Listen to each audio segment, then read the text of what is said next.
Having been discovered for her work alongside the Philippine resistance movement, she was arrested by the Japanese military, where she was tortured, tried, and sentenced to 3 years in prison.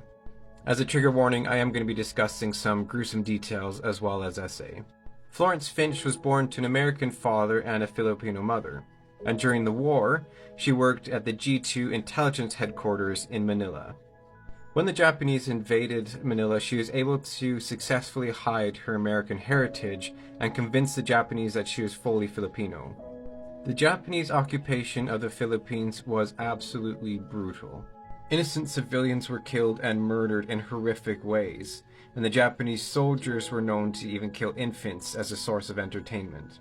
They also took thousands of women and girls as young as 10 to be what they termed comfort women, and I made a video about that, as you can see in the top left-hand corner, if you do want to know more about that.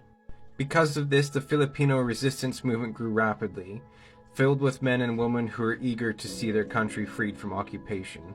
Florence did her part for the resistance movement wherever she could. She was able to secure a position at the Filipino Fuel Distribution Union. She provided resistance by diverting fuel that was supposed to go to the Japanese, or else falsifying documents so that supplies would go to resistance groups, and even partaking in acts of sabotage.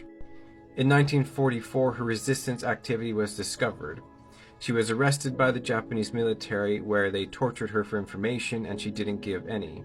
On February 10, 1945, she was released from her captivity when the Americans began liberating the Philippines. At the time of her release, she only weighed 80 pounds. She passed away on December 8, 2016, living in the United States.